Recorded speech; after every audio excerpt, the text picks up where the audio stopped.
Happy holidays, everybody. Jose here, and I am so glad to let you know that not only is it the best time of year, but Amazon Music is also extending their free trial offer to a 3-month subscription for new subscribers. Head on over to getamazonmusic.com/Jose Can You See to start your 3-month trial of Amazon Music today.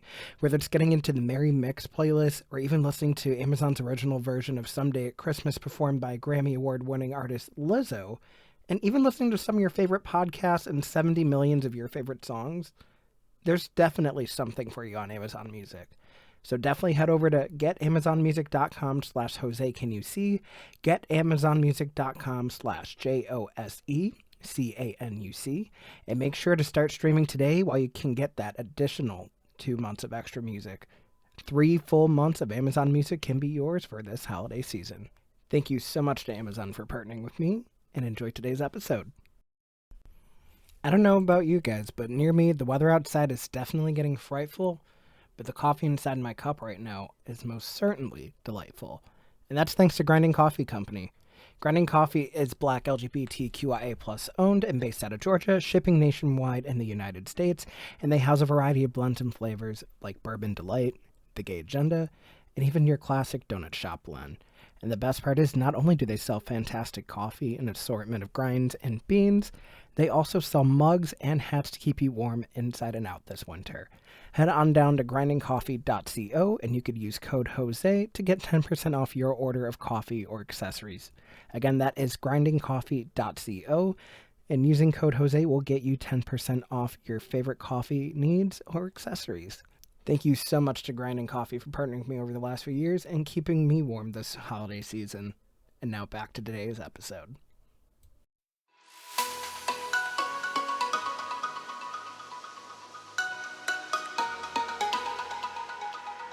Hey everybody, welcome back to Content with Creation. Jose Gonzalez here. Thank you so much for joining me for another great episode. We are getting into the tail end of 2022.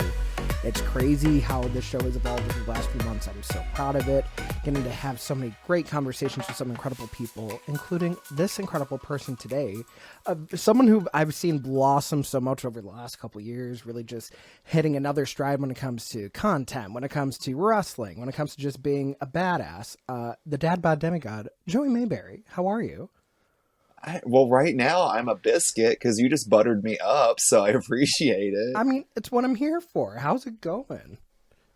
It's going really well. I don't know what it is about 2022, and I know that we're almost at 2023, which is crazy. But this year has just been like everything. Like life's just kind of blowing up in all forms, and I love it in a good way, not like how the world's about to blow up. Yeah, no, like we've been like waiting for that to pop off for the last few years. So like this is good explosions, so we're happy. Yeah, we're gonna take the good, and I've taken a lot of good. This that sounds suggestive, but I've it's been a really good year. Nice. I mean, this is why we're for mature audiences too. I mean, you got to take the good where you get the good, right?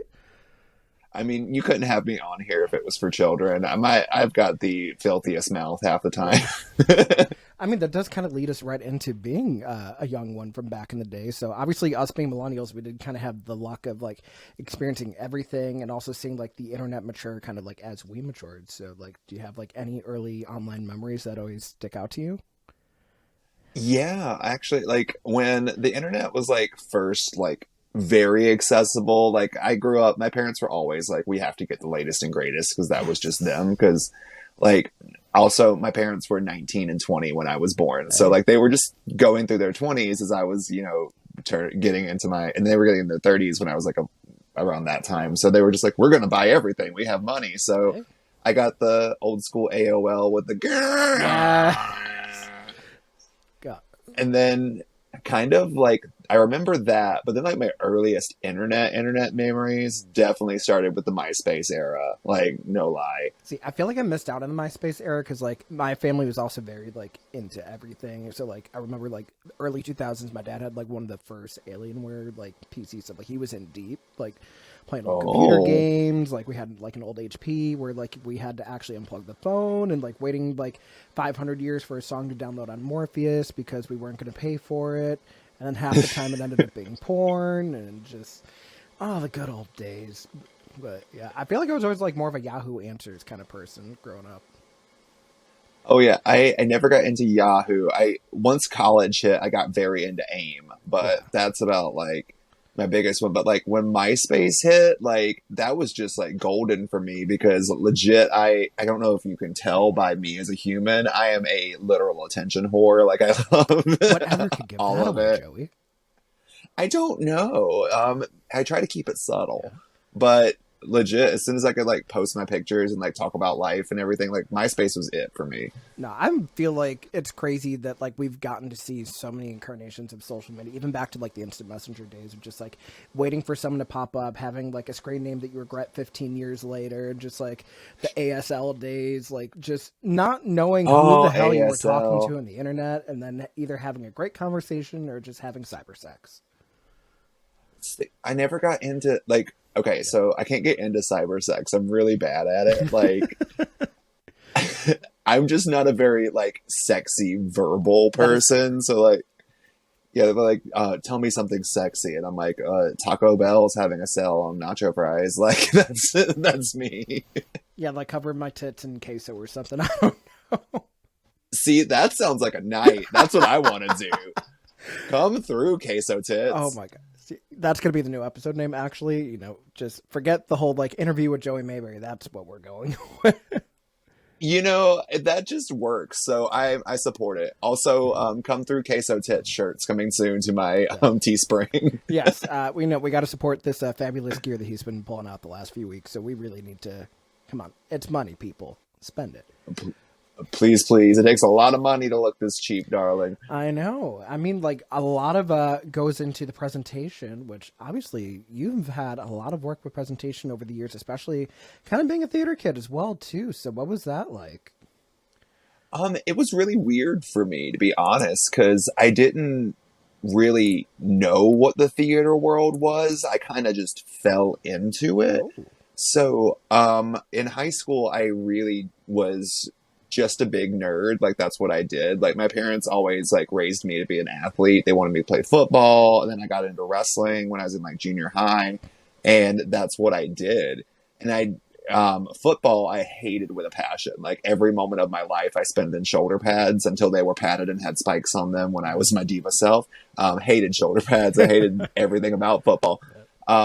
So I was always looking for different creative outlets, and like a lot of that was like with church performing. And so like I would do like skits with church and things like that because I was raised, Southern Baptist as most Southern people are. So when I got into my freshman year of high school, my grandma was going to help me select like classes and stuff like hmm. that.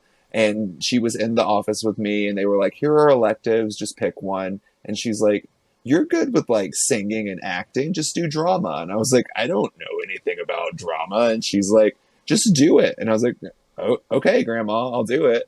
And it was actually an improv exercise in that class where they called me up and asked me to just do an improv scene with this girl. And I'll never forget, I was playing a photographer, Hmm. and they were like, "What's the worst place a photographer can be?" And someone said funeral home. So all of a sudden, I was a funeral home Oh photographer. God. And the one line I can remember from doing that skit was I was snapping photos, and the girl was like, "What are you even shooting for?" And I was like, "Dead Girls Gone Wild." And like it just popped Miss Damn. Surratt, my drama picture. Like she burst out laughing, and like maybe if it wasn't that day, maybe like a day or so later, they had someone drop out of the Odd Couple for the school play, and she just walked up and said, "Hey, do you want to be in the Odd Couple? I really Ooh. think you're entertaining." And so I was just given this role, and from there on, I was like, "Oh my god, I love this! I'm on stage in spotlights. I love theater," and I got really invested.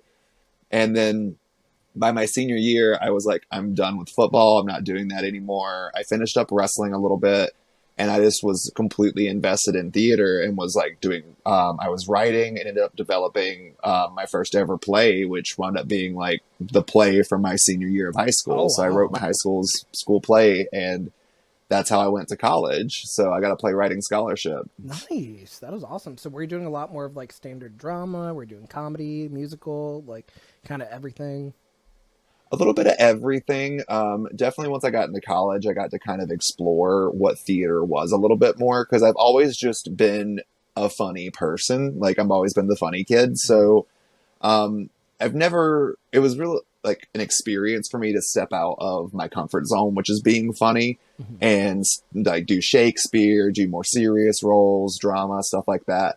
But at the end of the day, that's just not me. I don't really care for it. I'm much more of like a comedy person. So Nice. um, from there, I just did a bunch of like different comedy roles in college. And then there was one year that was like highlight for me in theater was um, both of my professors brought up this script, which is called Every Christmas Story Ever Told and Then Some, which is like this giant parody of like everything Christmas and holidays, plus a Oh little bit of wow. improv. And, and like this was the first time I think I've ever been like aware that I was talented at something because I went into the audition because a bunch of people were like, "Yeah, we're going to go audition for the show because we really want to perform with the professors." And then as soon as they learned it was improv, I was the only one at the audition. No one else Oh showed up wow. because, yeah, they were like, Joey's just going to get it. So no one else wins. So I got the part. I mean, that'll do it. I mean, was that something where you knew going in that just like improv is something that you could really play off of and succeed with? Very much so. I've always just been witty. Like that's like what I've been given as like my gift. And I've grown to really like accept that. I always try to like stay humble because I'm always, that's the cancer in me. I'm just like, yeah, I feel talented. Yeah. And Fellow Cancer can relate. I think it's yeah, more senile as a June Cancer. So, oh, I'm a July Cancer, the yeah. fifth baby. Oh, God. Um, but then I also have learned to kind of embrace my rising because I'm a Leo rising, which makes a lot of sense. Same. And, and so I've really over the years just learned to be like, okay, you're not bragging if you're just talking about what you're actually talented at. Exactly. So yeah, and so I've really just come to embrace it. Like that's who I am. I'm a funny human. So, on the theater side of things, is there like a certain dream role that you never got to play that you would want to? As far as like actual theater roles, I've always wanted to do Avenue Q. Yes. Oh my God. I like to this day, I need to be in a company of Avenue Q, and I need to be in a Mhm. proper company of 25th Annual Putnam County Spelling Bee. Yes, I love that That one. was my freshman year of high school. We had to expand into like an ensemble because we had so many people, and I was also understudy for Barfay. So that Hmm. is the one thing where if there's a local production of Spelling Bee anywhere, I will drop what I'm doing and I will audition for it. Please, I would love to see. Let me know when you get cast. I will come. I'll buy a ticket and a plane. Likewise, Um, likewise. Yes, we're but I remember manifesting. you want to hear the like real tea though about Avenue Q. Oh, go for it. Like um I like funny, so everyone knew that I Mhm. loved that musical. That was what I was into. Like I walked around just singing "Schadenfreude" like all the time because I just think it's like one of the funniest songs ever made. Definitely done a And karaoke before too. nice, everyone like yeah, we're gonna do Avenue Q karaoke one time when you come to Chicago. We're gonna Yes, do it. or if you're in Buffalo, whatever happens first. Who knows? I'm getting more bookings, Yeah. so we'll see. But literally the year after I graduated, freaking college at Son of Avenue a Q. bitch. Come on. They knew how bad it would piss me off. I got an email from Dr. Tim Baxter Ferguson, my old theater professor, who literally said, "I'm sorry, but we're doing this musical now." I would have said like, so I'm producing this is what you meant to say, right? Like, Oh, I was gone. As soon as I damn. graduated from college, I went straight to Florida. Like that's where I Oh, went. I don't blame you. Yeah. So I mean, Hmm. that is right around the time where you were first starting to get into training in this little thing we call pro wrestling. So, how did you first ever get into wrestling? Like, even as a fan? Oh, you know the answer to this, I mean, it's a Jose. rhetorical question, but believe it or not, there's some people that don't know wrestling that watch this show. Oh, okay. So I remember literally the first ever segment of wrestling that I had seen post like my uncle buying me the old school like Hasbro honky tonk man.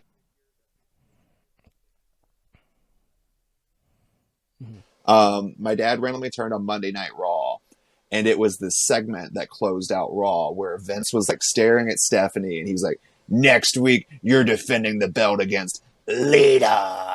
and like the crowd went crazy, and I like was like, well, what does this mean? And they like showed the graphic, and I was like, who's this chick? And I was like kind of hooked from there. I was like, so went and watched Raw the next week, and it was The Rock and The Rock doing the referee as Lita and Stephanie for the belt. And I was just enamored by Lita. Like, literally, as a kid, I looked at her and was like, this is the coolest person I've ever seen in my life. Like, she's sexy, she's cool, she's badass, and it's kind of like everything I wanted to be and feel at that time. And I just got sucked up because, she came out, she had the like old school sex bracelets. Yep. You're a millennial if you call them sex bracelets. Yep. Yeah. And just the baggy pants on. And I'm just like, this is the coolest person. And like then the moonsault happened, and from there I was just hooked. Like I was done. Like I was like, I want to be a wrestler. I was a fan. Just casually stumbles across the first women's main event of Monday Night Raw, and it's like, okay, it's time. That's kind of fitting for me as a human. That's how I would discover wrestling. I know, like, I think for me, it was, like, it's really funny how it happened. Like, I remember, like, growing up, like, I think one time my grandpa tried watching it with me, and it was just, like, the time where Big Show throws Kurt Angle off the balcony. I'm like, you know what? I'm not going to watch this right now, but I might circle back to it. So a couple years later, I'm just randomly deciding to watch Raw after, like, my friends were playing SmackDown versus Raw. And literally the first thing I see was Ashley's initiation after winning the Diva Search. So it was, like, that match she had with Victoria. And Victoria doing the Widow's Peak was like, okay, I'm watching this from now on. So, yeah, that was actually pretty, like, spot on for me, too. I love that whenever you say Ashley's initiation, my brain still immediately goes to Layla's. Like, that's the first thing that popped in my head. No. It wasn't that bad. I love that. It was a great segment. Has the most iconic line in the entire world, where it involves Ashley, and Ashley Massaro didn't just win some contest. Look at this! Look at her hand. So if you think you could just walk around here and call yourself a diva, you totally can. So. He's like, yeah. Oh my God, was that my initiation? Oh God, simpler times when you could do whatever the hell you wanted on TV. Yep. Yeah. So, I mean, definitely getting into training firsthand. So, was that part of the reason why you decided to head down to Florida, or?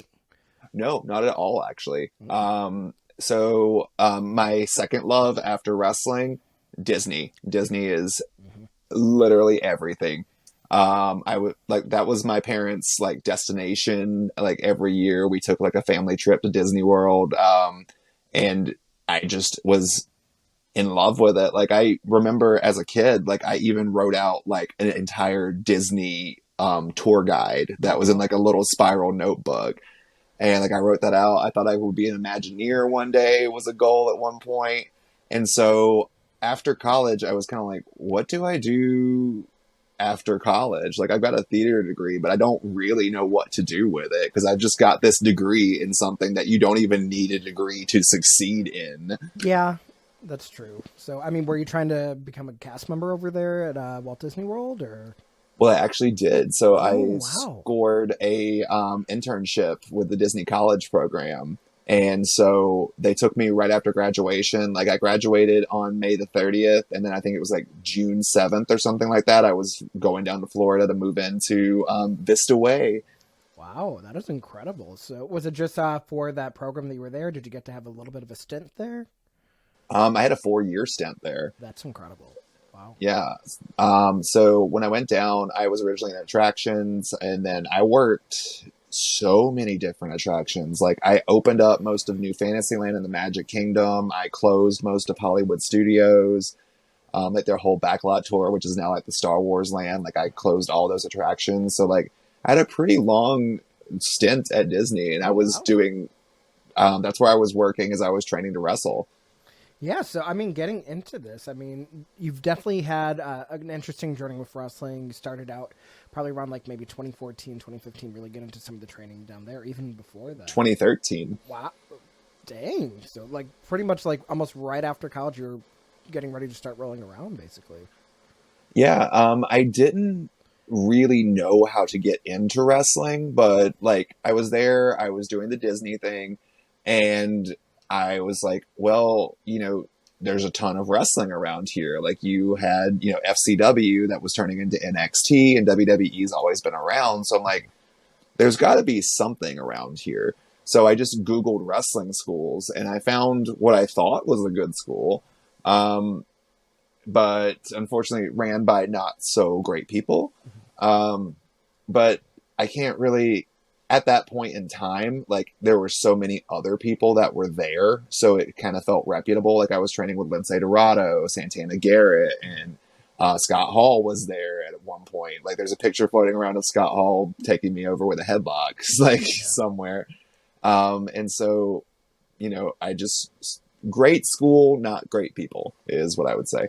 Yeah, so a lesson learned very early on about like both sides of the business. Obviously, you have like the worker side of things, but like you really get into like the behind the scenes and really seeing that not everything is very like glamorous as it appears, and there is a little bit of a darkness to it. There is. And I kind of learned that in a really hard way. And it actually was something that made me leave wrestling. But I kind of learned very quickly entering into the wrestling business because me as a person, I have such an innocent mind, like at heart. Like, I'm a crass person when it comes to like how I talk, but it's all in like a playful Yeah, nature because that's just who I am. And I always look at people with such a positive light. And I really learned that I can't do that all the time. And it really taught me that, you can always be kind to everyone, but you can't always trust everyone. yeah, no, for sure. So, I mean, having that separation at that point, what do you think was one of the things that really helped you get out of that negative space that you were walking away from? I had to leave Florida. Like, honestly, that was what, ultimately kind of saved me mentally. Like, so I don't know if you're looking for the whole story. I mean, I guess so. It's an interview, but I mean, as much as you want to share, don't ever feel like you have to. no, it's just a lot of it gets real dark. But there was a point where it was also coinciding with me trying to come to terms with myself as a gay man. Because I was raised Southern Baptist, real hardcore, Jesus doesn't like this. And it was very vocalized to me by my family, who I think, looking back on it, always kind of knew, but never Mm-hmm. really wanted to admit. Yeah. Because, like, I remember very vividly, like, my dad saying things like, if you were ever gay, you wouldn't live in my house. And, like, I remember when, Spice Girls and Britney and my dolls and things like that stopped being okay to have around. Like, I remember when that got taken away from me. Mm-hmm. And so, like, it was always something that I knew about myself, but I never really had the chance to figure that out because I was always pushed into this kind of like masculine thing. Like my parents wanted me in football. They wanted me to go, to prom and be like, wind up with a 9 to 5 job, white picket fence, wife, house, 2 kids, all that good jazz. And, like I started discovering all of that very early on. Like my parents had to know. They caught me on so much porn. Like it was, it was crazy. Um, but I hadn't actually been able to figure that out because I was so afraid of like disappointing my family. Like I've always been such really close to my parents Mm-hmm. and very tied. I guess it's only child syndrome. Yeah. So I've always just been very close, and it was something that I couldn't admit to them, let alone myself, because I was so afraid of the fallout that inevitably did happen for a moment in time. Mm-hmm.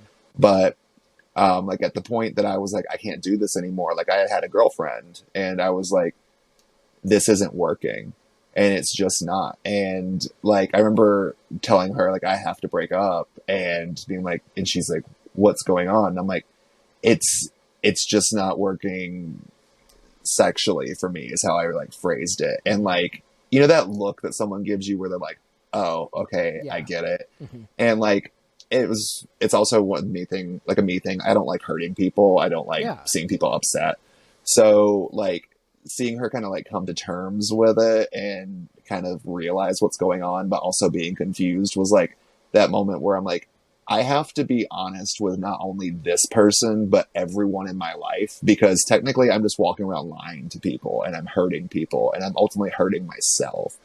So, like, I started dating a few guys, kind of like, because I was, of course, hooking up and doing all that good Well, jazz, but yeah. like, I had never like explored being able to be in a relationship because that's something I didn't think that I was ever going to get. So, started dating around, and like the first match that I had where I brought a boyfriend to was a match where the person that did train me accused me of trying to break their leg, and they wound up like super kicking me in the teeth. Well, they didn't do it, but another one of their friends that was in the match wound up super kicking me straight into the teeth. And like, I don't know if you can tell, like Oh this yeah, I tooth is can. like, yeah, like literally super kicked my tooth behind my teeth. Wow. Um, so that happened. I rolled out and they were like, is this what you want to be doing with your life? And I'm like, I, I don't know. Cause I was just like so distraught at that point. Cause like one, my mouth hurts and I'm like been kicked right in the face. But two, I've got this person who's like coming for me and telling me that I was trying to injure them when all that happened was I went for a schoolboy and they stepped back wrong. And so now I'm having to talk to this person who I just started dating. And I remember just being like, I don't know if I want to do this. And so at that same like month, I wound up wrestling down at a promotion called CWE, Championship Wrestling Entertainment. Hmm. And there was a person, I'm not sure if it was intentional to this day, I'll still probably never know. But I was having a match with JB Cool, and he wound up keeping my head and DDTing me like straight into a gym floor. So like I took a Oh like my god.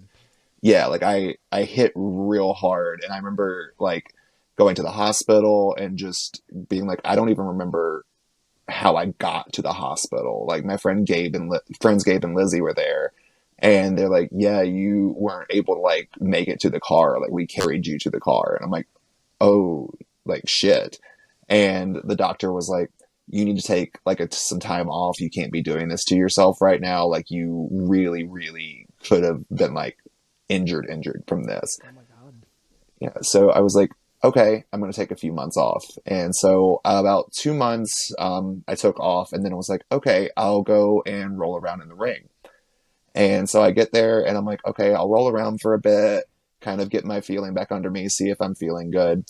And it was at that point, Ramon, actually, who you know well, Yeah.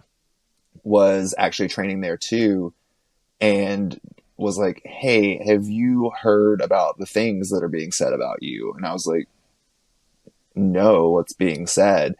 And come to find out that most of the Florida scene had already found out that I was gay. So they had been going around just talking shit about me and making fun of me and really like kind of burying my name and, you know, calling me slurs, things like that. Yeah. And so I was like, I can't handle this at all. Like, I can't be in this life because, like, I hadn't even come out to my family yet. And now all of these people, like, the people that knew were also people that were, like, friends with my mom and dad on Facebook. And I'm just like, I can't, like, this is too overwhelming. So I just said no. I left and it was like, I can't do it. And then it was my good friend Kim Artlip, who runs Ignite Wrestling, actually brought me into back to Ignite because she was like, hey, you've been coming to shows and being backstage, but I love you. I think you're an outstanding performer. I want to see you back in the ring. And I was like, okay, for you, I'll do it. I'll do a match. And so wound up getting a tag team match, and I walk out and like we start the match. It was me and Gabe versus Josh Hess and someone else. Hmm. And I'm in the corner, like, you know, Gabe's doing his thing in the ring, and all of a sudden there's a Joey's a faggot chance that breaks out in the crowd. And like that feeling was that was a no. That really got me. And like I remember we got through the match. I won. It was great, but I just went in the back and like went to the bathroom and was like, I need to be alone. I just sat in the stall and I cried. And like after that, I was like, I can't do wrestling anymore. I can't do any of this. So I stopped completely cold turkey. It was like, I'm not going back near any wrestling shows, anything. And I was like, you know what? I'm a performer. Let's go ahead and audition for some theater shows and some theme park stuff. And so started to get back into that a little bit. And at that point, I got the call to be a part of Halloween Horror Nights at Universal. And so I got cast in that. And ultimately, that's where I met my now husband. And so me and Tyler met backstage, just fell head over heels with each other. And the first few months of dating, he was like, I've already got plans to move to Chicago. I'm like, I mean, if you want to go, I was like, give me a few months to get my finances in order and I'll come with you. Because at that point, I was like paycheck to paycheck. Like, Hmm. Yeah. Yeah. so worked at a Panera Bread and at Universal, like from sunrise to sunset, saved up like $2,000, got $100 plane ticket, and came to Chicago in June of 2016. And that's kind of how my Florida venture ended. Yeah. No, it is crazy to think that throughout all of that, there is that silver lining of, hey, I got to meet my forever, even if it wasn't what I wanted it to be, but getting to have that connection with Tyler and just really find yourself again, like, to, in a way, save you from a lot of that darkness that was over there. It did. It took a bit once, because I getting out of Florida, I was still in this mindset of really trying to figure myself out because I had just came out that summer publicly and to my family, and like I was in a place where I wasn't really even talking to my dad or my mom. Like they were still processing, still figuring it out themselves. So I was pretty much by myself. Like it was the first time in a long time that I didn't really have that backing from my family. So literally it was just me and Tyler. I moved up here with $2,000, which in Chicago lasted about a month. Yeah. And so um, it was one of those things where, yeah, I was still dealing with a lot, but a bitch had to work. So like I was pretty much done. So moved up here with the intent of trying to be a comedian. So I started doing a bunch of improv and stand up here. And it took probably about like probably a year to 2 years being up here to really get to feeling like myself again. Good. Um, yeah, but that it took a while to get out of that mental place. Yeah, I mean, seeing how far you've come since, like, you definitely feel like a completely different person. Like, you are truly shining in every avenue that you've been in, whether it be on a stage, whether it be behind a microphone, like, whatever your endeavor is set to, like, you are the star. And it's been phenomenal to get to see you explore that again. Well, bless you for that. That just makes me so happy. It was one of those things like I would never go back and say I want things to be differently because ultimately it did lead me to this, which Right. I finally at 32 years old feel like the person that I wanted to be forever, which is great. Yeah, no, that is the best feeling of like getting to not only like satisfy your inner child, but just knowing that a lot of the turmoil and the bullshit and all that stuff that you went through really does have that payoff in the end. Yeah, and it also just showed me that you're going to deal with a lot of crap and you're going to deal with a lot of awful people, but at the end of the day it's really taught me to like just move on from it because I did, you're a fellow Cancer as well. Yeah, We have a tendency to dwell a little too much. Yeah, a little too much. So, it actually, a lot of things have really changed. It's just, I'm a whole new Joey.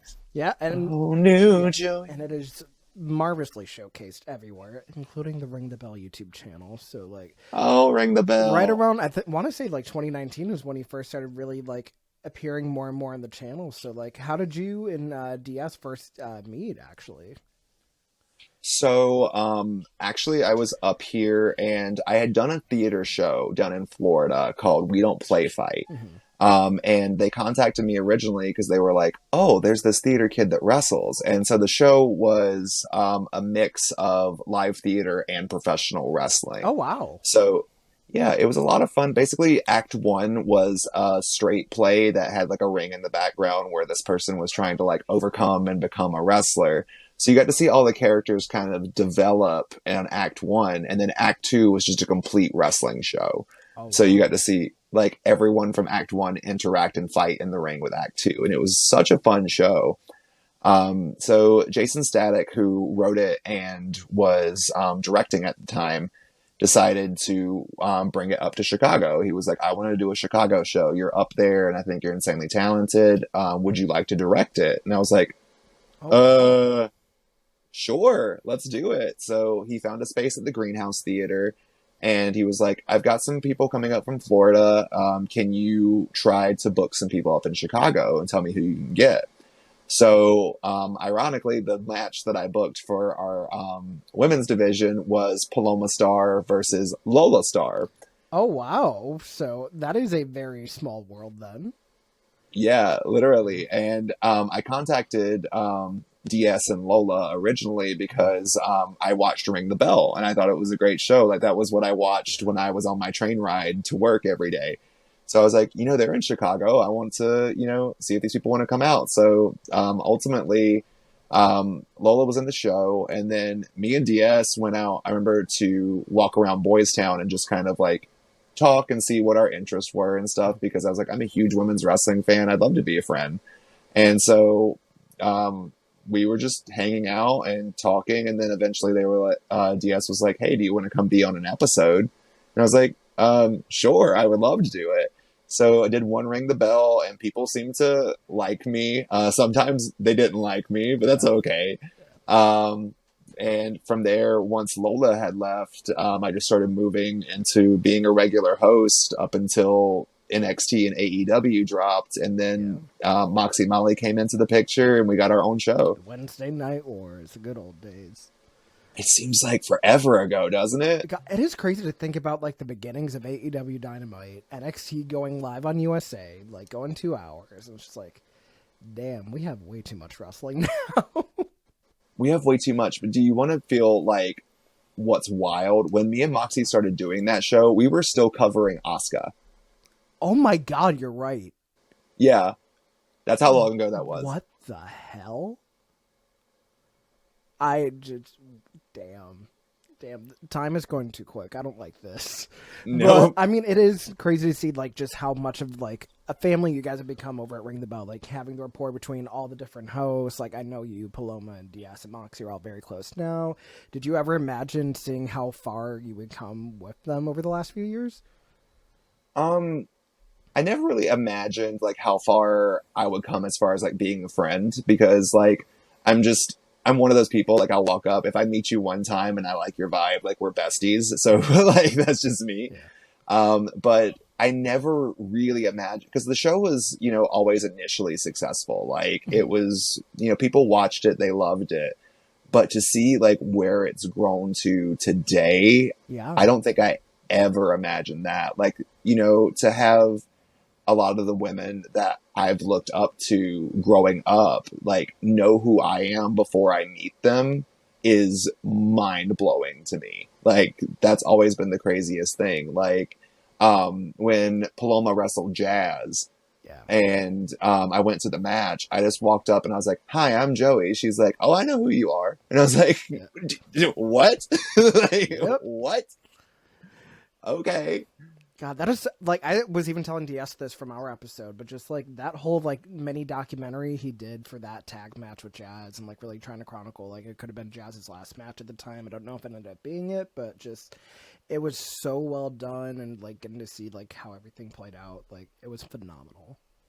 Yeah, it's honestly an honor to work with someone like DS, because you ever just meet those people and you're like, this person gets it. Like they're so Oh my god, yeah. creative and so good at what they do. Like an unbelievable talent when it comes to hosting and editing and filming. Like DS has so much talent. And then, did I ever tell you the golden era story with Jazz? Wait, no, because I have a segue for that. Because I was going to say, like, having similar experiences with a Chris Riddle and a Jake Smith when I was helping out with, like, the Agenda podcast after the Diva Dirt days, doing the first incarnation of Golden Era into what it has become now, where you and Jake have just, it's not even taking the ball of running with it. Like, you have turned it into such an incredible entity that even beyond words, I am so proud of what you guys have done with that show. Like, there's so much love, there's so much creativity. It is a fucking blast to listen to. Oh, thank you. Yeah. But the jazz story. Yes. So I'm sitting there and she was like just talking to us and she's like, yeah, now I just got to meet those golden era boys. And I was like, I'm the golden era Hit boy. me, I golden. Yeah. Yeah. And she was like, really? And I was like, yeah. And she goes, y'all bitches are crazy. I mean, it is true, so. It's very true. But and she just goes, yeah, I listen to it a lot. And I'm like, wait, you listen to our show? Like, Yeah. you're actively listening? Like, that just blew, like, not only did she say that she's watched me on YouTube, she's also listening to my podcast. Like, I was just a little baby Mark Joey, just like, ah! Like, Well, I mean, that's basically what Golden Air is every week for an hour every Friday. Check your favorite podcast platforms to listen to it. oh, thank you for the plug. I know. I mean, it's not like you guys are nominated for a QWI award for that, amongst other things, which we will circle back on as well. Right? That's wild. Also, so you brought up Diva Dirt. Yeah. Like, I used to be so into Diva Dirt, like back in the MySpace times. Little other segue. I actually used to have a MySpace that was dedicated to the divas, and I would like post diva updates, and I had like albums of like everyone. Like, you know how dedicated I was? I had a whole album of Anastasia Rose when she debuted Not that I was so Anastasia proud. Rose. I'm screaming. Like, Oh, I was no. into it. Like, I wanted to be on Diva Dirt, and like, so I knew Jake. Like, I've been watching Jake do stuff since back in the day. Like, Same. yeah. So to now be like just hosting a weekly show with him is kind of surreal to me. No, and the best part is like the way that you guys are doing the show. It's not even so much about a show. It's a conversation. Like, because this would be the same thing you guys would talk about without microphones. Let's be real. Like, because that's Oh, what we grew up loving. So it's reminiscing with a friend. And it just so happens to be for other people to also reminisce themselves. yeah. And it's really opened my eyes to how much of a community women's wrestling fans Oh are, my gosh, yeah. especially, there's that, but then, a large, overwhelming majority of the listeners to Golden Era are gay men. And, it's so wild to be like, we all have this such, interfaceted, love of women's wrestling. And so many of these moments are shared. Like, I remember specifically when we talked about the Billy and Chuck wedding on the Yeah. show, Yep. the amount of people who were like reaching out with like similarities and similar feelings and like discovering, a little bit of your sexuality, and that was mind blowing. Like, that really did impact a lot of young gay kids. Yeah, and like also still having that innocence with it too, because at the end of the day, you're talking about like what your life was at that time, and like really like finding yourself along the same time that you were finding wrestling too. So even getting to see that, having the support from the women of that era, like obviously Jazz saying she listens to it. We'll see like Victoria, like will constantly share it. Trish will constantly share it. Like really seeing that the women that experienced it are also very appreciative that you guys are taking that trip back down memory lane. It speaks volumes. I know. And then when we get the rare Amy Dumas share, I kind of mark out still a little bit. Yes, I feel like have you gotten to meet Lita yet? Um, Once, and it wasn't recent, We so need to it work on was. this. We need to find a I way. would We're manifesting this somehow, some way. see. I don't want to. The thing that I don't want to do is I don't want to just walk up at like some fan meet and greet Right. and be like, "Hey, it's nice to meet you. I do this and this and this." Like, those are great interactions, but like what I really just want to do if I meet her in the future is just like sit and chat and like pick her brain about wrestling, because I'm like, especially getting into doing all the wrestling that I'm doing now, I want to talk to the person who literally inspired me to do it and be like, what do you think about what I'm doing? Just kind of like that thing, and have like a nice conversation rather than like a fan kind of thing. Yeah, like I always think it's very interesting getting to like actually have that conversation with someone that you love and like really get to say like, "Hey, you helped me get into this," and like I have such a big outlook on this because of you. So like, getting to tell that to Victoria, getting to tell that to Mickey James like multiple times over the last year has been insane. That was insane. Like Like, doing NWA at Power and getting to be down there and just hang out with Mickey, hang out with Gail.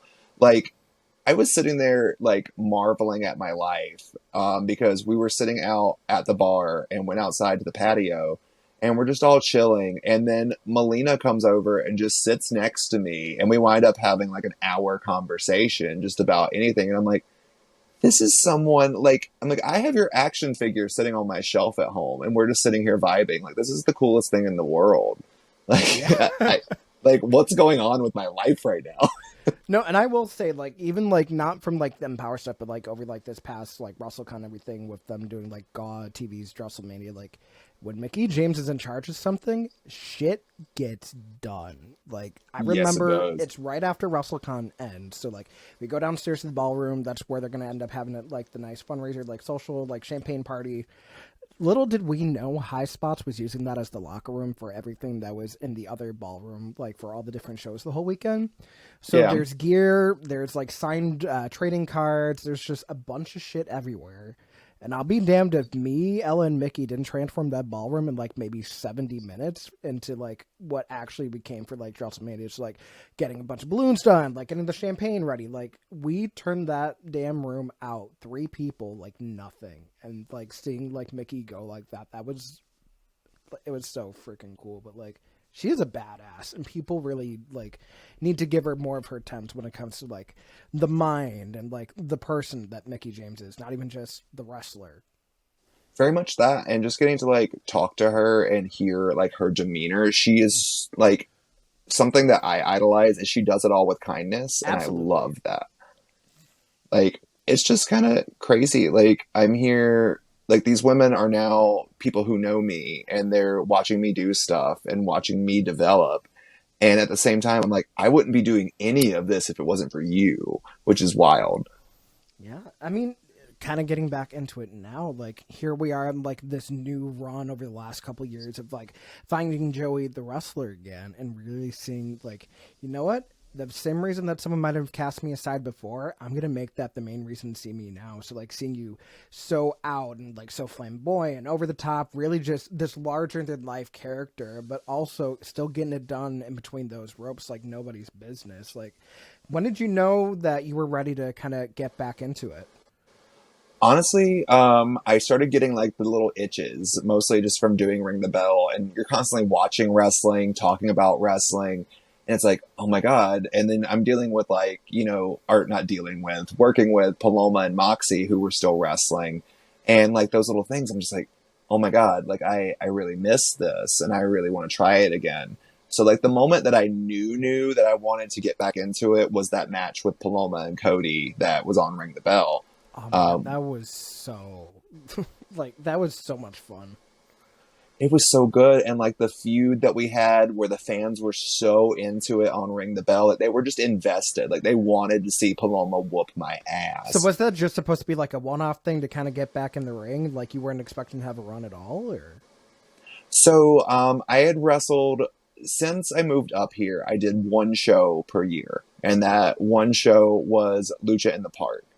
Because when I first moved up here, I was like, maybe I'll see what the wrestling scene's like. So I showed up to Lucha at the park, never had met any of these people.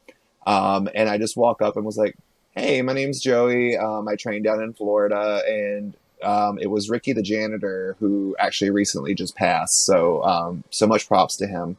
Was like, oh, you wrestled? Can you show me a video? And I was like, yeah, here's some of my stuff. And he's like, do you have some gear? And I was like, I usually wrestle in jeans, so I've got my jeans on and I can just take my shirt off and I brought my boots.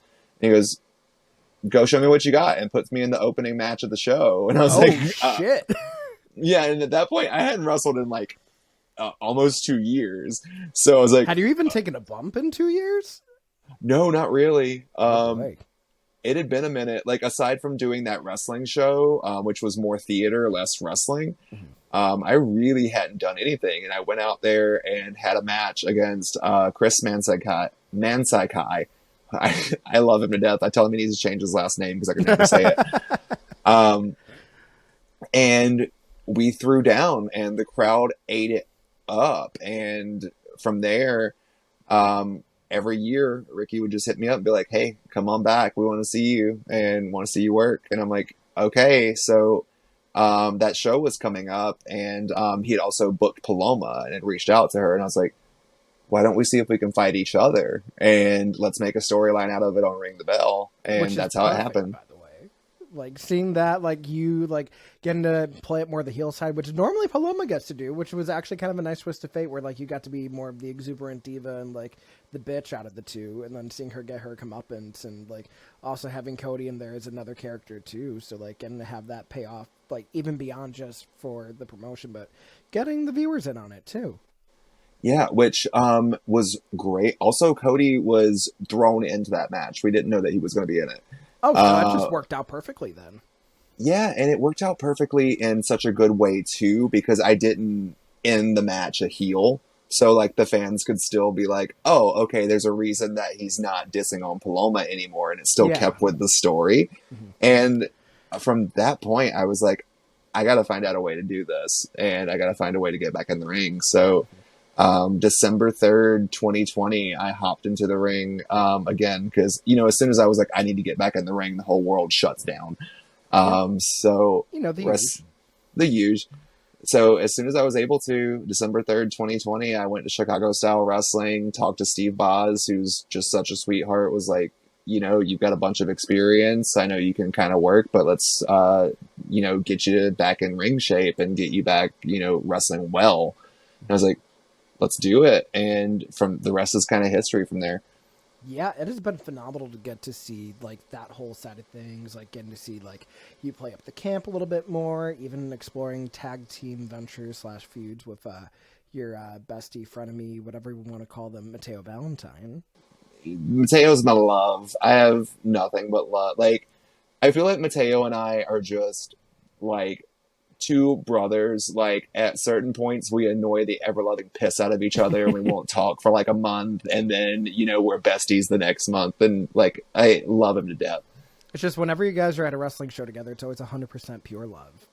Yes, If you that's know, you it. know. You know. Yeah. Um, Also, we're like debating on trying to do a tag match again soon because that new Target ad that just dropped with the 100% Oh Pure my! Love cover. Why did they cover it? They could have just got the original. Oh my God, have you listened to the full cover? No, I've only heard the commercial bit, and it's not my favorite. I would have preferred the crystal version, honestly. No, no, no, no, no. Go listen to that cover. It's so good. It is so, so good. All right. I will after the show. I'm gonna have to now, and then I'm gonna try to dub it over Denali and Kimura Hall, just so you know. Okay, that sounds fine. Yes. Which I mean, we do kind of have to talk about like how did you fall in love with drag? I'm very curious now. So I remember the first time I ever went to a drag show, Mhm. was at this place called Sun on the Beach. It's, if you've ever been down to Kissimmee, Florida, there's a big theme park with a giant slingshot on the side of the road called Old Town. Mhm. And every Thursday they would shut the place, the bar that was there down, and it would turn into a drag night. Oh wow. And yeah, my friend Joe Johnson, who is a fantastic choir singer that you should all look up on every social media platform, Mhm. was like, "Hey, come on out. We're going to go to the drag show." And I was like, okay. And this is still when I was like, I might be a little bit bi. Yeah. Like, that was me. Um, so we went out, and there was this drag queen that got up on stage, and she did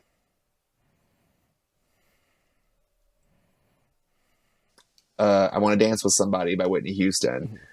and just tore the house down. The whole crowd was up for it. Everyone was dancing, everyone was drinking, having just a great time. And I was like, I like this, and I'm very intrigued by it. And so I would regularly like meet drag performers down in Florida and just kind of like see drag shows. But then ultimately, when I met Tyler, and Tyler was doing Club Kid drag for such a long time, so Mhm. like he really showed me so much of the drag world and got me invested in so many queens. Like I also didn't realize that me and Ginger Minge were friends until I actually like saw her in drag. Like Shut I the would, fuck up. Wait, really? yeah, like I was like, oh, that's you. Like, and we knew each Oh other from the my bars. god. What a small world. Do you want to know what's a scary world? Not scary, but a real small world. Yeah. So at Southern Nights in Orlando, Roxy Andrews performs there regularly. Mm-hmm. And at one point, I went and just watched her set, and she gets off stage and just goes, "Hey, Joey," and like walks like past me, like gives me a little hug, and I was just like, "I don't know, I've never met you, like, Not even at the bus stop?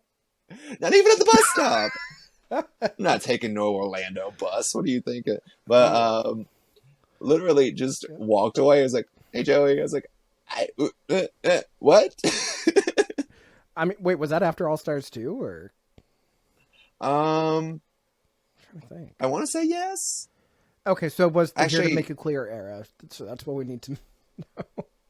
maybe. You know, I honestly don't remember what year that was. I I'm mean, it's trying to like Roxy what Andrews. She's iconic nonetheless. So she is for lots of the wrong reasons, but yeah, I mean, it made for good television, so that's all that matters. it did. I love Roxy. She's a sweetie. Yeah, and then obviously, like, kind of going into like one of like the drag like queendoms over in Chicago. Like, you have pretty much every damn queen at a finger's tip. So like, Yeah. I think drag influences so much of me as a performer at this point. Because like the people that I looked at and was like, you know, these people go out there and they're just unabashedly not even themselves, just whatever they want to be that night. You know, you get to full on recreate yourself. And I think, you know, drag is hugely influenced who I am in the ring now, like in ways I can even like fathom. yeah, no, like it's definitely crazy to see like this larger than life version of yourself really flourish and like come into your own and even getting a little bit of gold over this I past weekend. I know I'm your inaugural Northland Pro Wrestling Journey champion. So how was that whole like getting to work with the promotion, like realizing, oh shit, I have a chance to really like make a name for myself and cement the legacy here. It was actually kind of wild.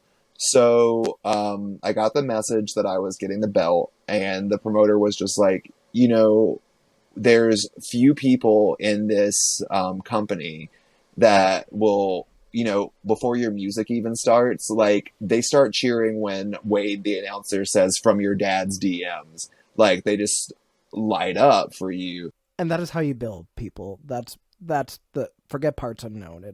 It's your dad's DMs. It's your dad's DMs. Yeah. Like that's it. As soon as he says it, like it's just men are confused by me. Women adore me. Like every woman in every crowd is just like this bitch. Like So it's reverse Sable syndrome. literally reverse Sable syndrome. Yeah, Um, perfect. Which I would have never thought about putting it that way. I was like, damn, that does kind of make sense.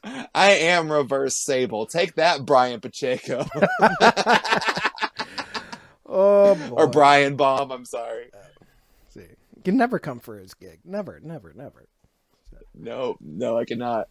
But getting that nod and just having so many people come up to me and be like, you know what, you deserve this. You've worked your ass off is that's the thing that made it all worth it was like getting a belt and having that win was cool, but having so many people that I've now worked with and been friends with for 2 years just come up and say all of these kind things and really kind of validate all of the work. Cause you know, there's so many times that you go into like every match and you're like, do people really like me? And you have those like whispers in your head that never go away of self doubt.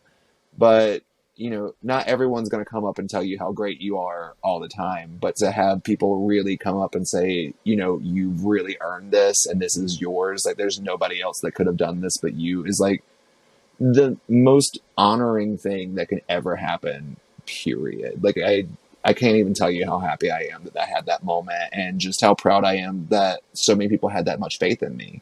Yeah, and I think it definitely shows that you've done so much over the last couple of years to really like up your game, whether it be the training side of things, whether it be utilizing social media for your character growth, even going so far as to appear on radio and like really trying to get yourself over that way, recording or live streaming a battle royal that you might be in and working it completely in character, just like really exploring all of these different mediums to say like, yeah, I'm a star and you could watch me here, you could watch me here, you could watch me here, and it's just like all eyes on you for the right reasons, and it's the best. All eyes on, Sorry, I had to do it. Thank you, Wisconsin. If you know, you know.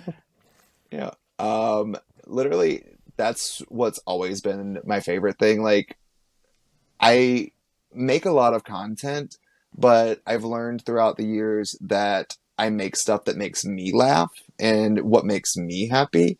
And I never go into something thinking, okay, what do I need to do to make everyone think that I'm great? I go into it thinking, what do I like to do? And slowly but surely learning that, you know, if I give 100% pure Joey, Yeah. that people will give me that love back. So I just go in and like, okay, this is funny, this is cool, this is what I like, and I go and I do it. And the best part is like it's very much what you see is what you get, because you might be like a more like exaggerated version of it, but you're still the same Joey that you are to whoever you talk to, whether it be like a friend, whether it be at a WrestleMania viewing party where we're trading the 24/7 championship back and forth for dad joke after dad joke between us and Amber Gertner. Yeah, in the Punderdome. Motherfucker. I don't know why did you end up saying Punderdome that night? Because you should. I don't think we ever did, but it should have been said. Damn it. Chris, I apologize for us not calling it the Punderdome, but damn it, Riddlemania was a night to have. Yep. So, Punderdome. Oh, the Punderdome Championship needs to come to the next Riddlemania. We need to figure out when this next Riddlemania is. I mean, they had Riddle games or War Games, whatever we want to call Riddlecade. We'll go with that. We need to figure out the next Chris Riddle wrestling event and just be our normal campy stuff. I mean, duh. The next event has to be Riddlemania Goes Hollywood. It should. I hope it is. I'm planning on being there. I hope you're planning on being there because I want to run it back. I'm going to do my absolute best. Literally, like, all of my money right now is being sunk into, let's make sure I can travel to all these places. Like, I'll be in Florida next weekend. Yeah, like, let's make sure, like, you can actually honor the bookings you already have for... Yeah. No, I feel that. So, I mean, who knows? Maybe you'll get booked over here. Maybe just a short little train ride away over to Buffalo and have some chicken wings, some wrestling, and, I don't know, maybe some karaoke. Yes, I just did karaoke last night. I did really well. God, I haven't gone in a few weeks. I really need to. I mean, my husband's a singer. We live at karaoke night. Okay, that is no fair because Tyler's actually like a singer too. So, oh my God, extremely talented, by the way. I've got to take you to a karaoke night with him because he's just like, I love him to death. I hope he can't hear me through the door. But like he'll be in the corner with like his phone, just like rehearsing his song before he sings it at karaoke. Like, it's adorable. I might have done that before. Just like the song before me, I'll just do vocal. Yeah. Oh Lord. And like I go hard for karaoke. So like it ain't just like going up there and be like tequila. No. Like it needs to be like the big songs with like the big vocals and all that shit. Like you have to go hard. So. Let's see. What did I sing last night? I sang Save a Horse, Ride a Cowboy. Yep. I sang Best of Both Worlds, Hannah Montana. Mm-hmm. And what was my first song? I also drank a lot last night. Don't look it, so that's good. Thank you. I try to keep a fresh face for the camera. Plus, I had to work this morning. True. But I mean, I had to put a fresh face over my fresh face, so I feel that. So yeah. We love fresh face. Maybe you should use a pristine mist. I should. I don't have it. So, Stephanie, please send some. Send Jericho to get it. Yeah. Get my lotion! Oh, God. People really need to listen to Golden Era. Like, I want people that don't listen to wrestling to listen to Golden Era and wonder what it is and why you haven't listened to it sooner. Because you don't need to know wrestling to enjoy that show. You really don't. You just gotta, like, that's kind of the thing that I've really enjoyed is doing, like, wrestling things in a non-wrestling setting. Like, exactly.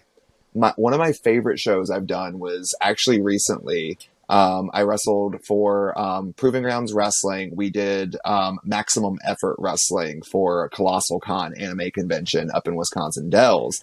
Oh, we're talking about this festive garb of yours for those poor unfortunate souls. I loved being Queen Ursula, darling. I was just cutting promos on audience members, like before the show, and just walking around going ah ah ah ah. Like that was literally it.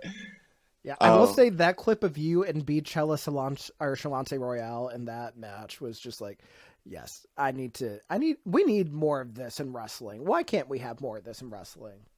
there needs to be like okay, so we had like this little press conference thingy before. So we had an hour time slot where basically they were calling out all the characters and like 10 people showed up and we interacted with them.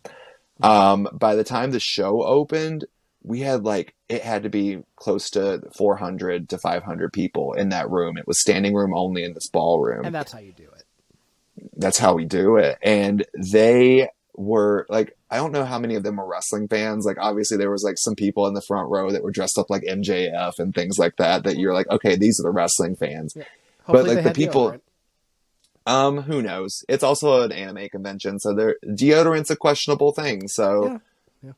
Well, anytime you get a large group of people, deodorant's always questionable. this is true. Um, yeah, but literally in there, they're just screaming their heads off, and they're watching these characters interact and fight, and they're cheering, and they're just enamored by it. Like I had people coming up to me and being like, "You're so like just over the top entertaining. Like I want to be you next year for Halloween and like do your Ursula movements." And I'm just like, "This is wild. This is the coolest thing." And like you had like this organic triple threat match going on in the ring because it's Ursula trying to steal Beyonce's voice, which the crowd's already into. I mean, that And story then wrote itself. Let's be real.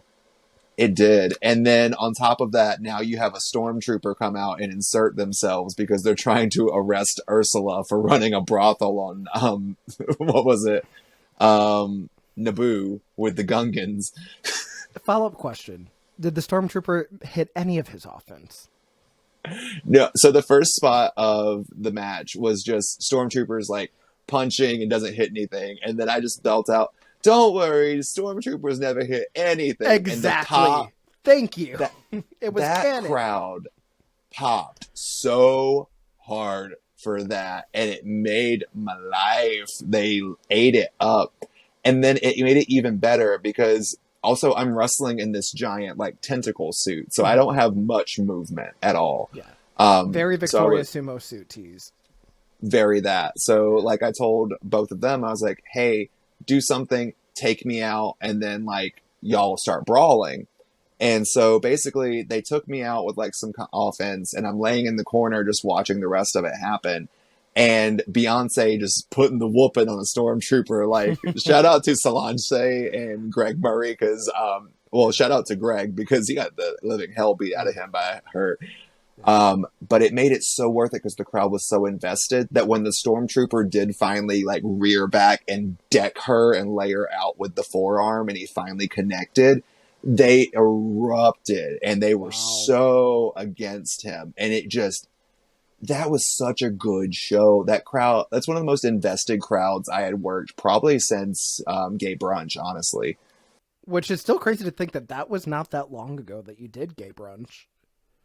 No, it feels like it was yesterday and also like 4 years ago at the same time. Yeah, like I don't know how this year has gone by as quick as it has, but like there's been so much that has happened.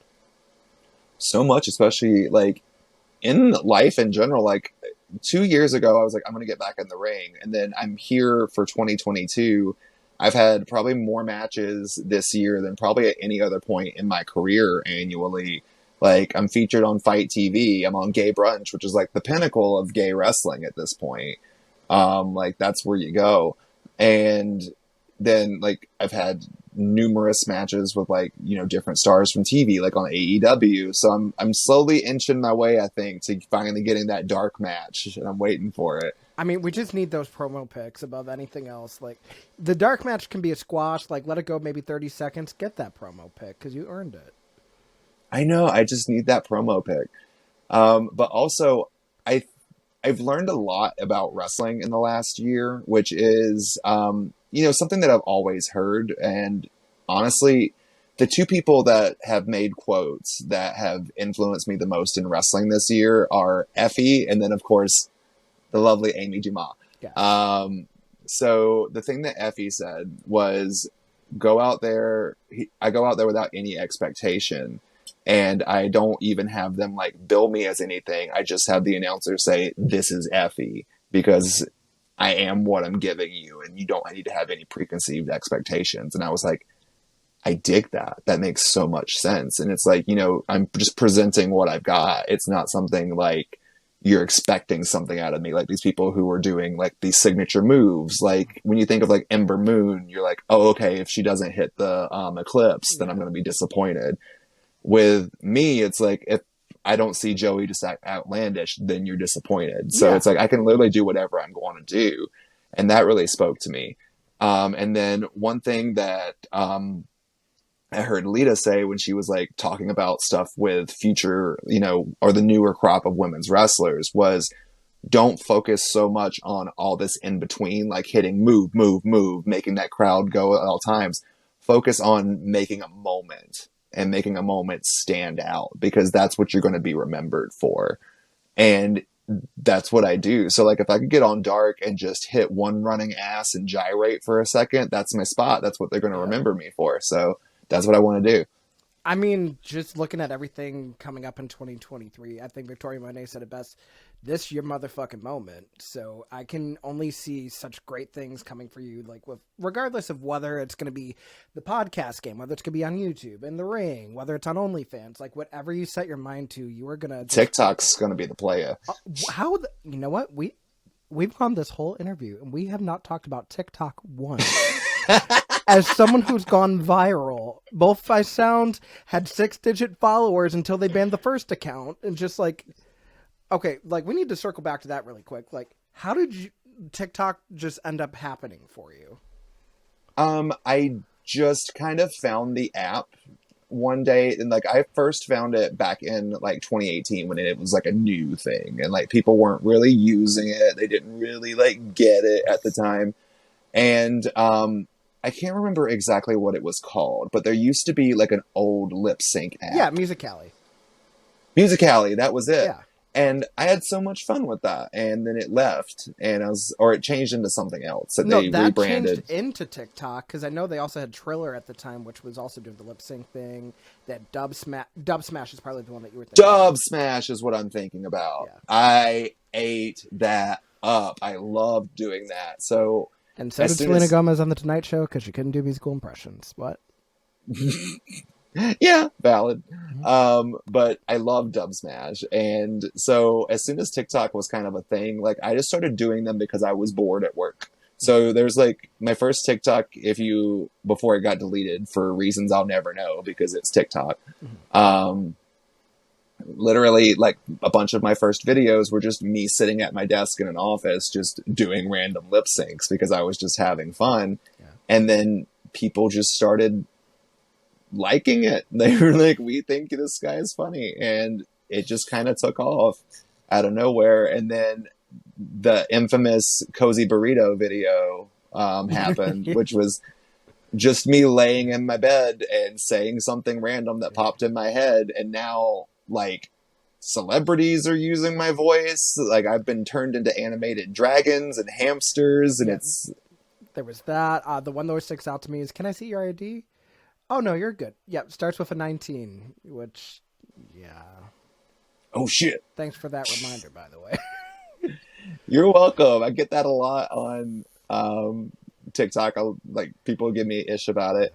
And then, I think that's what really taught me that like overall post what you find funny. Like I pop myself and make videos. Like I don't try to just make something that other people are going to like. And it turns out I'm funny and people follow me, and that's really how it works. Like as dumb as it sounds, I feel like some of the best TikTok accounts just came from shit posting. Like you think about people like a Brittany Broski, like a Chris Olsen. You think about like every one of those bigger creators. Like 9 times out of 10, they're not tailor making that content for TikTok. It's spontaneous and it grabs people in. Period. Ah. Yeah. Oh God, not that. Anything but period. And No. I love it. Period. Ah. Period. That's Yeah. sorry. It's iconic for this year. That's God, I'm trying to think of like all the different TikTok trends of this past year, like what the good and the bad. Like, I feel like if I hear the Infinity song one more time, I'm gonna like, I don't know what the hell I'm gonna do because I ain't gonna grab a fucking ring light. I can tell you that right now. I tell you what you're gonna do. You're gonna taste the biscuit. Taste the goodness of the biscuit. Taste the honey sauce. That's an after the podcast tasting, by the way. No, I don't know. Just like seeing like all the different ranges of TikTok because you have like the thirst trap, you have the comedy, you have the okay, this is a little too real. You have food. Like I will never understand how that app tailors like so much content for everyone, but just like I don't know. Somehow it has like hundreds of millions of users on it every day, and it's been going crazy since the pandemic. I think. Yeah, and also just I'm gonna say one thing. Thirst trap TikTok makes me so mad. It really does. Yeah. I'm like, you see somebody that can't lip sync or do anything, but they have a six pack and they're getting like 500,000 views. I'm like, Yeah. ah, why is your talent crunches?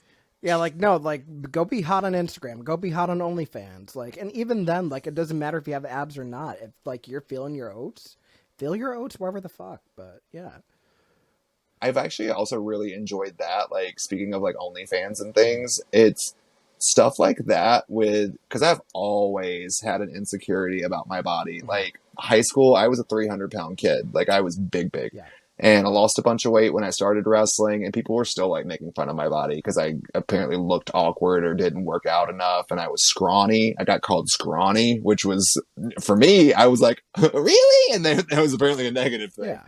Um, but I've had a real up and down relationship with it, and honestly, just posting and kind of making a bit more thirsty content and getting that validation of people being like, "Oh, you're gorgeous," is like, oh, I can just be gorgeous being myself and I don't have to do anything else. And that's been a huge confidence booster for me. And either way, you're doing it for yourself above anything else. So it doesn't matter like what the aesthetic is. You're happy with how it's being presented, and people appreciate it. Yeah, that's really the thing is like, I think that's my biggest takeaway and like my biggest advice for anybody who's looking to make content or do something bigger with it is just if you're not having fun with it yourself and you don't like what you're putting out there and you're putting out stuff to see, oh, will this get me clicks? Will this get me attention? Will this get me? It's like, no, put it out because you're having fun and you're enjoying it. And that's what people gravitate to. Exactly, because I feel like everything that I've done over like the last 5, 6 years, I didn't do it because I wanted to get something out of it. I'm doing it because I'm my own biggest fan, and that's something that I want to watch or participate in. So, getting to have those journeys where you get to meet like so many cool people along the way, like some of our friends, getting to meet you, being a friend of a friend, you graciously letting me use your match for a commentary demo, which hopefully Which I loved. which I was, as soon as you text me like, "Hey, do you have a link for that?" I'm like, I just almost shit myself. I'm like, I really hope like it came out because like I was so worried about that. No, it came out fine. Like I was, honestly, I was very, so I was listening to it in the car with Tyler and Marcos last night on the way back, from work. They picked me up to go to the Christmas market. Yeah, And, I was listening to it and it got to a point in the commentary where you were just like listing off my resume, like talking about what I've done. And Tyler just looks over and goes, well, they've done their research. And it I mean, popped me so hard. I tried my damnedest. Ella tried like at first we were gonna scrap that and kind of redo it, but I'm just like, you know what? I have it here. Like I sat on it for a few months, went back and I'm like, you know what? I have something here.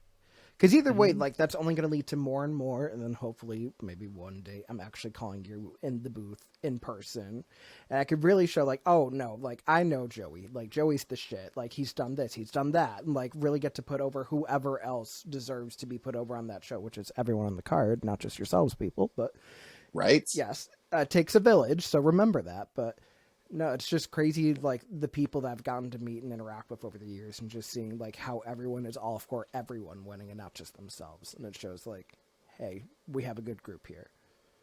Yeah, that's what I love about wrestling is just you go in there and there's so many people who do like take it too seriously and they're like, I want to be a star. Yeah. I want to do this. I'm like, you're not gonna be a star if you're not making everybody that's in that ring look just as good as you, and that's your job. Yeah, and you think about like the people that are remembered now, like looking back on it, it's not always the people that were the ones that were pushed. It was the people that made everyone look like $1,000,000 when they weren't getting pushed.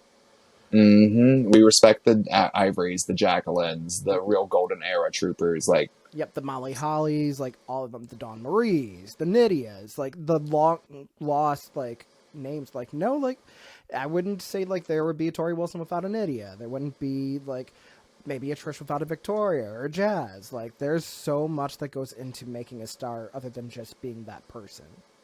there wouldn't be a Deborah without cookies. Yep. You know, Yeah. especially the Mrs. Fields cookies, those that know really know from the Diva Dirt days. I just need to not have so many deep cuts that only 5 people will ever understand. It's the best. It's okay. What I just say, as long as you're popping yourself, you're good to go. Yep, just hear something about a trainer McDouble, and I just instantly think in my head Dixie Carter. So it's the best. Has nothing to do with Dixie Carter, but oh well. But yeah, I mean, So if anybody can find a Dixie Carter action figure out there, I want one. yeah, I'm trying to think. Like, I don't know how Chris found his again, but like, I feel like High Spots probably has one, and it's probably like ridiculously expensive because it might still be like new in box and like maybe signed. But yeah, if anyone knows where to find a Dixie Carter action figure, preferably in as pristine condition as possible, please tweet at Joey_Mayberry. Please do. I will gladly see if I can afford it. Which begs the question, I've always wanted to say this. Hey, Joey. Hey. Where can people find you? Oh, love it. Great job. Yeah. You can find me at Joey_Mayberry on Instagram and Twitter, Joey.Mayberry on TikTok. You can check out my YouTube. Also, please feel free to head over to Ring the Bells YouTube, give them a subscribe. And if you would like to hear my lovely voice every single week and every single Friday, check out the Golden Era podcast. It is streaming wherever you get your podcast. And pretty soon I'm going to make a link tree for everything else. Yeah, I mean, you just have so much going on, too. So definitely every Friday, listen to Golden Era, give Joey and Jake their love. Lots of peace, lots of Playboy, and definitely lots of Jesus Matt. And then Jesus Matt. Yeah, I love how that just kind of became like the unofficial sign-off for the show over the years. From like the first time I said it. I don't know why. It just has. I don't know, like the weirdest shit just sticks and it's the best. But yeah, I mean, obviously, thank you guys for being here for this episode. Make sure you're liking, commenting, subscribing, rating it 5 stars if you're listening in audio. You can find me on Twitter. Everything's changed, actually. Recent refresh of the social handles. So you can find me Twitter, Instagram, and TikTok at Jose on the Air. The YouTube channel is at the Jose Gonzalez. The gaming content on YouTube and on Twitch is still Jose Can You See, like always. But yeah, make sure that you guys are staying tuned. We have one more fantastic episode to finish out 2022 that you're not going to want to miss. And I will catch you guys on the next one. Take care, everybody. Bye.